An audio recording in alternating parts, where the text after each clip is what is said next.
जय हिंद मेरे दोस्तों, आपको अपने इस YouTube चैनल में स्वागत है। आज हम आप लोगों के लिए क्लास 10th का यानी साइंस पोर्शन में अध्याय नंबर 6 यानी जैव प्रक्रम लेकर आए हैं। देखिए, जैव प्रक्रम क्या है कि जैव प्रक्रम जो है कि वैसा प्रक्रम जो संयुक्त रूप से यानी कि वैसी प्रक्रिया जो संयुक्त रूप से जीवों का अनुरक्षण का कार्य करता है, तो वही क्या कहलाता है, जैव प्रक्रम। अब देखिए, जैव प्रक्रम कितने तरीके से होती है। जैव प्रक्रम जो है पोषण के तरीके से, एक सेकंड है जो शोषण, तीसरा है वहन और चौथा है उत्सर्जन।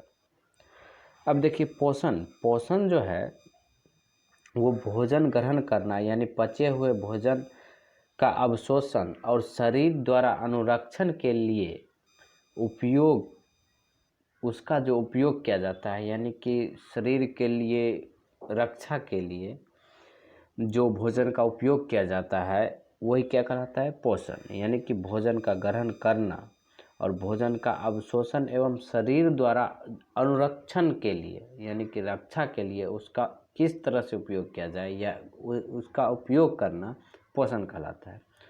पोषण के आधार पर जीव जो है उसको दो भागों में बांटा गया है। पोषण के आधार पर जीव को दो भागों में बांटा गया। पहला है स्वपोषी, दूसरा है विषमपोषी। स्वपोषी में क्या होता है कि आप लोग सीधे तौर पर समझिए कि वैसा यानी कि पोषण की वह प्रक्रिया या तरीका जो कि जीव जो है वो अपने आसपास का वातावरण जो है वह उपस्थित सरल और अजैव पदार्थ जैसे कि CO2, सूरज, पानी से अपना भोजन स्वयं बनाता हो।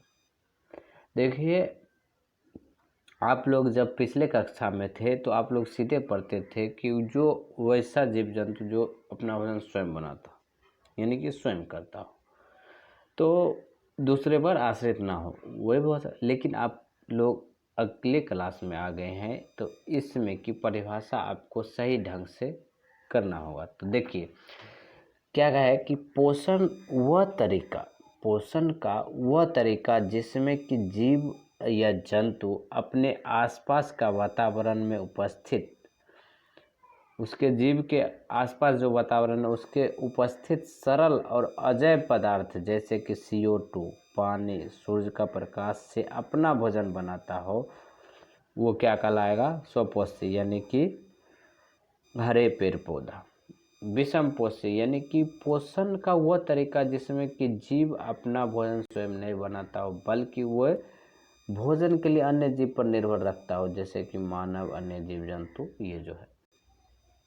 अब देखिए, स्वपोषण जो है, स्वपोषण हरे पेड़ पौधे में और कुछ जीव जंतु जो प्रकाश संश्लेषण कर सकते हैं उसमें होता है। समझ गए, इम्पोर्टेंट है, आपको ऑब्जेक्टिव तरीका से आ सकता है। अब देखिए, प्रकाश संश्लेषण जो है वह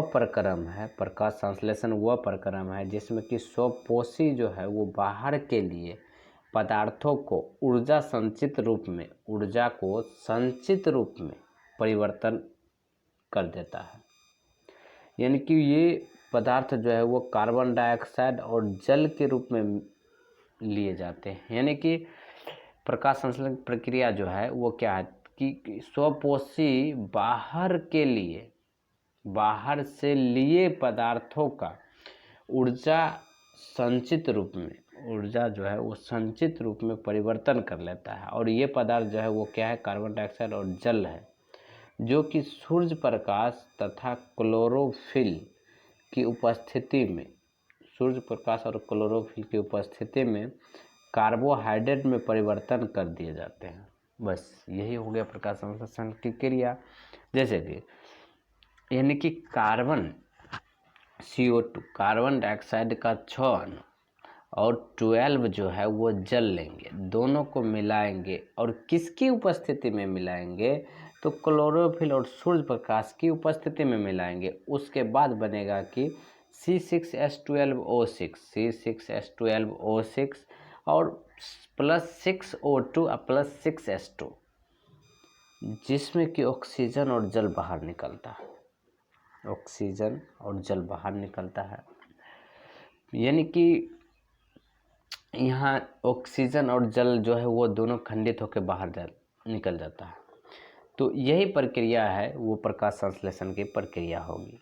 तो इसको आप याद इस तरह रखिएगा कि प्रकाश संश्लेषण की वह प्रक्रिया है जिसमें कि सोपोसी जो है वो बाहर से पदार्थों को ऊर्जा के रूप में संचित करता है, और जो है ये पदार्थ, और वो जिस पदार्थ को ऊर्जा के रूप में संचित कर वो पदार्थ कौन कौन है? कार्बन डाइऑक्साइड और जल, कार्बन डाइऑक्साइड और जल। और सूर्य के प्रकाश द्वारा क्लोरोफिल और सूर्य प्रकाश की उपस्थिति में कार्बोहाइड्रेट में परिवर्तन कर दिए जाते हैं। तो वही हो गया कि प्रकाश संश्लेषण की क्रिया इसी तरह होती है। अब देखिए, प्रकाश संश्लेषण की क्रिया में कच्ची सामग्री कौन कौन सी आवश्यक है, आपको ये एग्जाम में पूछ सकता है, यानी कि ऑब्जेक्टिव सब्जेक्टिव किसी भी तरीके से, कि प्रकाश संश्लेषण के लिए आवश्यक कच्ची सामग्री कौन कौन सी है। तो देखिए, पहला तो होगा सूर्य का प्रकाश, क्योंकि उसके बिना तो ये हो ही नहीं सकता। उसके साथ साथ क्लोरोफिल तो अवश्य ही है, और कार्बन डाइऑक्साइड जो कि स्थलीय पौधे वायुमंडल से प्राप्त करते हैं, और जल जो है वो स्थलीय पौधे जो है जड़ों और मिट्टी द्वारा। देखिए, आप लोग को ये पता होगा कि पेड़ पौधा जो है वो जल जो वो मिट्टी के द्वारा लेता है, ठीक है। तो ये चार चीज़ जो है वो आवश्यक है, कच्ची सामग्री है ये, कि प्रकाश संश्लेषण क्रिया में ये आवश्यक है। अब देखिए, प्रकाश संश्लेषण के दौरान निम्नलिखित घटना क्या क्या घटना होती है, यानी कि प्रकाश संश्लेषण के दौरान कौन कौन सी घटना घटती है। तो पहला घटना देखिए कि क्लोरोफिल द्वारा प्रकाश ऊर्जा को अवशोषित करता है, यानी क्लोरोफिल के द्वारा प्रकाश ऊर्जा को अवशोषित करता है। और सेकेंड जो है वो घटना होती है कि प्रकाश ऊर्जा जो है वो रासायनिक ऊर्जा में रूपांतरित होकर, यानी प्रकाश ऊर्जा रासायनिक ऊर्जा में रूपांतरित होकर जल अणुओं का हाइड्रोजन और ऑक्सीजन में अपघटन करता है। यानी हम आपको बताए थे कि ऑक्सीजन और हाइड्रोजन दोनों का अपघटन करके, यानी कि वो एक तरह हो जाता है। और तीसरा जो घटना होती है कि उसमें कि कार्बन डाइऑक्साइड और कार्बोहाइड्रेट का अपचयन होता है, यानी कि कार्बन डाइऑक्साइड और कार्बोहाइड्रेट का अपचयन होता है, ठीक है। अब देखिए, अगला है कि एस्टोमाटा यानी रंध्र। एस्टोमाटा यानी पत्ती की सतह पर जो सूक्ष्म छिद्र होते हैं वही वो कहलाता है रंध्र, यानी एस्टोमाटा। यानी कि पत्ती जो है उसके सतह पर जो छिद्र होता है वही क्या कहलाता है? एस्टोमाटा। और एस्टोमाटा यानी कि आपको ये एग्जाम में पूछ सकता है कि ये क्या है और इसका कार्य देखिए। एस्टोमाटा का कार्य है कि प्रकाश संश्लेषण के लिए गैसों का अधिकांश आदान प्रदान इन्हीं छिद्रों से के द्वारा होता है। यानी कि प्रकाश संश्लेषण के दौरान गैसों का आदान प्रदान जो है इसी छिद्र के द्वारा होगा। और वाष्पोत्सर्जन की प्रक्रिया में जल जो है जल वाष्प के रूप में, यानी कि वाष्पोत्सर्जन की प्रक्रिया में जो जल है वो इसी रंध्र के द्वारा यानी निकलता है, इसी जगह के, जैसे कि उस जगह का नाम है एस्टोमाटा यानी कि रंध्र। अब देखिए, हम आपको ये तस्वीर एक दिख रही होगी, उसके द्वारा हम बता देते हैं कि ये तस्वीर है, जैसे कि देखिए ये आपका अधिचर्म कोशिका, जैसे कि मानव शरीर की ऊपरी कोशिका यानी कि ऊपरी चमड़ी होती है, वही है पत्ती के लिए। और सहायक कोशिका यानी कि उसके अंदर, यानी कि मानव के अंदर, यानी कि कोशिका यानी चमड़े के अंदर जो है वो सीरा या नली ये होती है, तो वो ये है।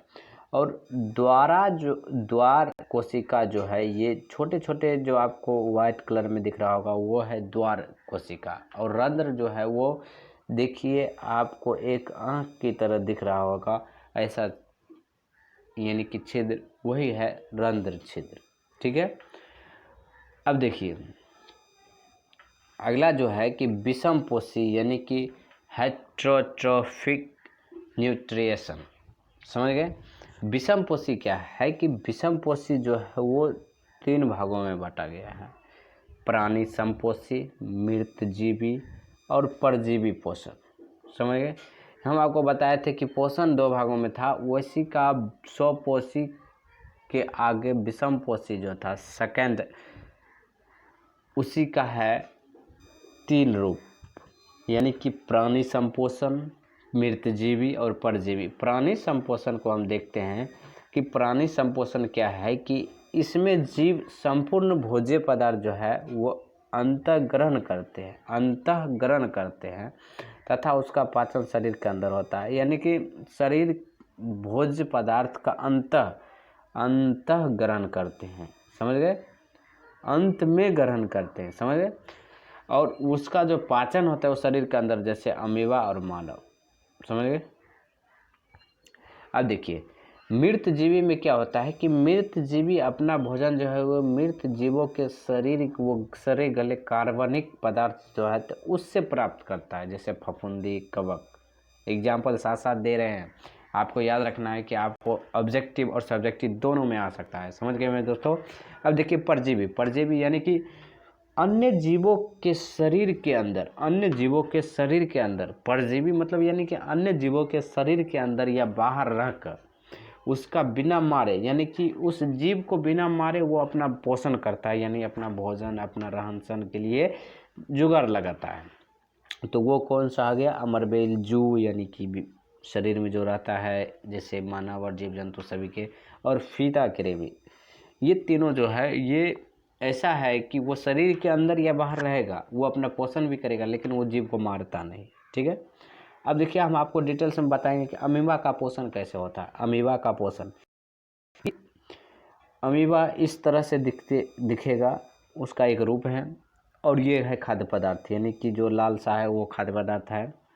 और अमीबा जो है उसका केंद्रक वो होगा, और अमीबा जो है वो पहले स्टेज में वो जाएगा तो भोजन के पास, फिर भोजन को वो अपने कुछ भागों से वो यानी कि पादप भाग यानी कूटपाद जिसको बोलते हैं, उससे वो भोजन को थोड़ा थोड़ा यानी कि घेरेगा, यानी कि उसको थोड़ा थोड़ा घेरेगा। और उसके बाद घेरने के बाद तीसरे स्टेज में देखिए दिख रहा होगा कि खाद्य रिक्तियाँ जो है वो खाद्य रिक्तियाँ यानी कि खाद्य पदार्थ को जो अंदर ले जाएगा वो सिरा जो है वो उस भोजन को चारों बगल से घेर लेगा, यानी कि चारों गोलाई तरफ से घेर लेगा, जैसे कि दिख रहा है कि ऐसे कर घेर रहा है। और चौथे फेज में हम आपको दिखा रहे हैं कि वो भोजन को वो केंद्रक के पास लेकर चला जाता है, यानी कि केंद्रक के पास वो ले जाने के बाद वो अपना भोजन करता है, यानी वो अपना पोषण करता है, समझ गए।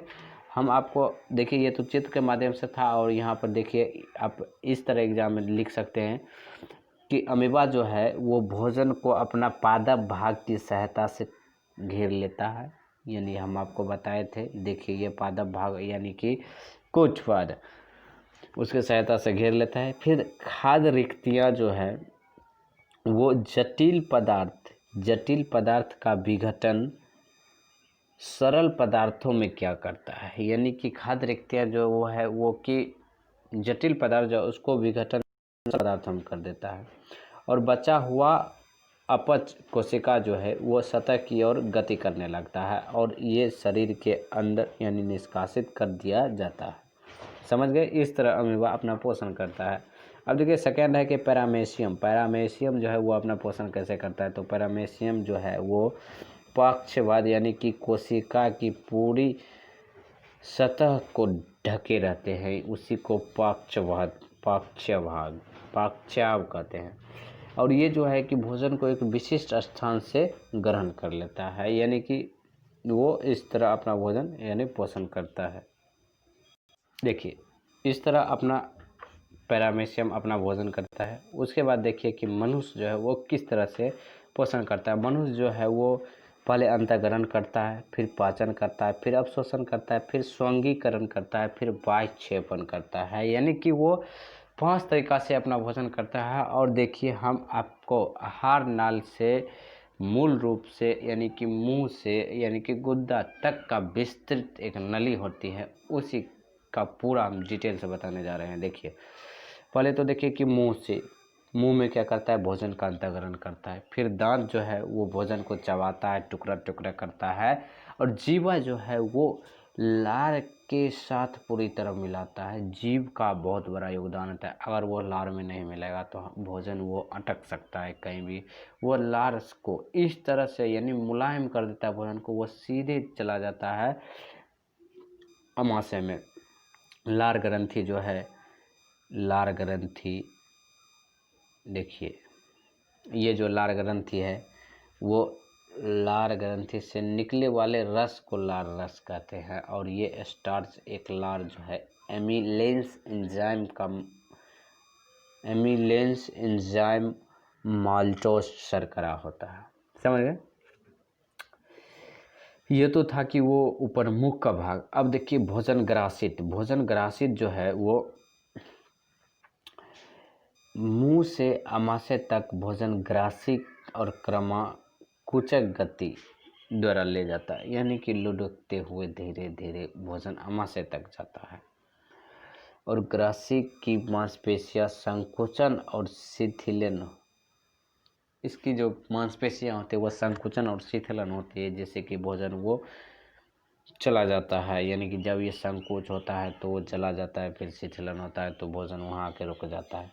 देखिए हम आपको फिगर के तरफ बताएंगे, और फिगर आपको देखिए, ये जो फिगर है ये फिगर वैसा नहीं है। ये फिगर आपको, अगर आप इस फिगर को याद रखते हैं तो आपको 5 मार्क्स मिलते हैं क्लास 10th में, अगर आप फिगर बना देते हैं, क्योंकि फिगर भी पूछ देता है।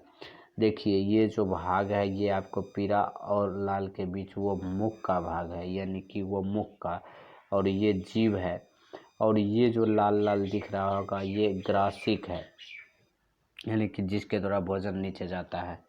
ये लाल जो है ये एक साइड यकृत यही होता है, यकृत। और उसके बाद एक साइड छोटा सा भाग है वो अमाशय का होता है।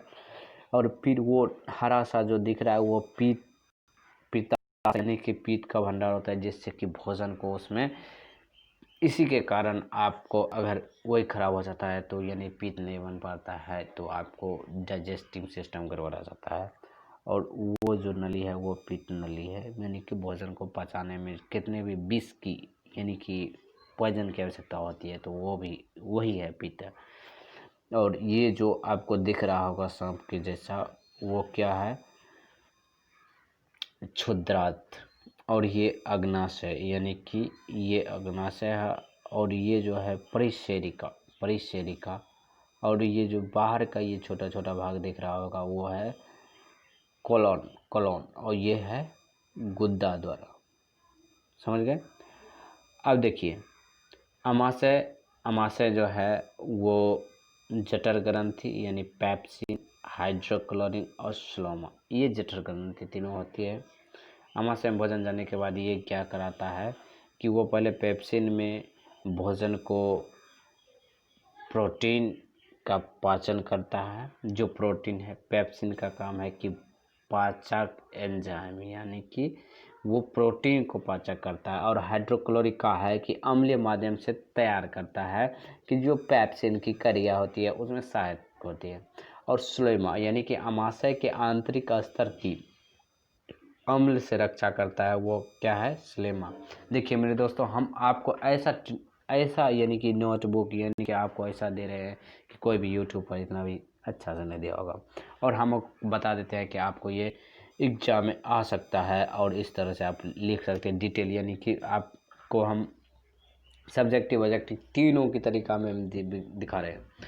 और चौथा है जो वो क्षुद्रांत में क्या होता है कि आंत का रस जो होता है वो कार्बोहाइड्रेट से ग्लूकोज करता है और वसा अम्ल में यानी कि परिवर्तन करता है, प्रोटीन को अमीनो अम्ल में करता है। और यकृत और अग्नाशय का स्रावन प्राप्त करता है। और यकृत जो है वह पीतरस और पीत लवण में जाता है, यानी कि इसका ये है सीरीज कि यहाँ भोजन जाने के बाद ये होता है। ठीक है, आप देख सकते हैं कि अग्नाशय में क्या होता है कि एमिलेंस एंजाइम और ट्रिप्सियन एंजाइम और लाइपेज एंजाइम, जिसमें कि प्रोटीन जो है ट्रिप्सियम में पेप्टोन्स और वसा जो है वो लाइपोज में वसाम्ल और स्टार्च जो है वो एमिलेंस में ग्लूकोज बनाता है। और दाद्र रोम में क्या होता है कि दाद्र रोम जो है वो अवशोषण की सतह यानी कि क्षेत्र को बढ़ाता है, क्षेत्रफल जहाँ भोजन जाकर रहे। और वेदांत में क्या होता है कि जब भोजन का अवशोषण यानी वनज्य पदार्थ वो गुदा के द्वारा शरीर के बाहर निकल जाता है, यानी कि जो अवशेष पदार्थ होता है। ठीक है, देखिए शोषण जो है वो पोषण का वो एक प्रक्रम है जिसके दौरान क्या होता है, खाद्य पदार्थ को उपयोगी कोशिका में होता है और ये जो है विभिन्न विभिन्न जैव प्रक्रमों के द्वारा ऊर्जा प्राप्त करता है और ऊर्जा प्राप्त करने के लिए जो कोशिका है वो भोजन का विघटन करता है और कोशिकीय शोषण करता है। तो वही हो गया शोषण। यानी कि देखिए कि भिन्न पथों द्वारा ग्लूकोज का विखंडन, ग्लूकोज ये है, ग्लूकोज का ये सूत्र होगा। और उसके बाद देखिए कि कोशिका द्रव के रूप में यानी कि 3C के रूप में नीचे दिख रहा होगा और यह है पाइरूट ऊर्जा। पाइरूट ऊर्जा में क्या होता है कि ऑक्सीजन की अनुपस्थिति में, जब ऑक्सीजन की अनुपस्थिति होती है तो इथेनॉल और कार्बन डाइऑक्साइड ऊर्जा जैसे ईस्ट किण्वन होता है और ऑक्सीजन का अभाव होता है तो वो लैक्टिक अम्ल और ऊर्जा यानी कि हमारे पेशी कोशिका होती है। और ये देखिए कि ऑक्सीजन की उपस्थिति में कार्बन डाइऑक्साइड जल और माइटोकॉन्ड्रिया में होता है। ये माइटोकॉन्ड्रिया में होता है, ये ईस्ट में होता है। ईस्ट में क्या होता है कि ऑक्सीजन की अनुपस्थिति में ईस्ट में चला जाता है और पेशी कोशिका में ऑक्सीजन का अभाव के कारण शोषण जो देखिए वो दो प्रकार के होते हैं, वायवीय और अवायवीय। वायवीय शोषण में क्या होता है कि ऑक्सीजन की उपस्थिति में होता है और ये ऑक्सीजन की अनुपस्थिति में होता है। अवायवीय अनुपस्थिति में होता है यानी कि ग्लूकोज का पूर्ण अपचयन होता है और इसमें अपूर्ण उपचयन होता है, ठीक है, जिसमें कि एथेनॉल, लैक्टिक और अम्ल और कार्बन डाइऑक्साइड ये सब होता है और इसमें क्या होता है सिर्फ कार्बन डाइऑक्साइड, पानी और ऊर्जा, ठीक है। और वायवीय शोषण में क्या होता है कि कोशिका द्रव्य का माइटोकॉन्ड्रिया में होता है और इसमें केवल है जो वो द्रव्य में होता है, कोशिका द्रव्य में होता है। और देखिए अगला है कि कोशिका यानी वायवीय शोषण में कोशिका द्रव्य माइटोकॉन्ड्रिया में होता है और उसके बाद देखिए कि अधिक ऊर्जा उत्पन्न करता है। उदाहरण के लिए यानी कि 36 ATP इसमें कम ऊर्जा उत्पन्न करता है वायवीय शोषण 2 ATP, समझ गए। और ऊर्जा उदाहरण है कि वायवीय शोषण में मानव होगा और अवायवीय शोषण में ईस्ट। थैंक यू, जय हिंद मेरे दोस्तों। आपको अगर अच्छा वीडियो लगा हो तो आप मेरे चैनल को लाइक, शेयर एंड सब्सक्राइब करिएगा और इसके बाद अगला वीडियो देखने के लिए अब देखना ना भूलिए, ठीक है। ओके, थैंक यू, जय हिंद।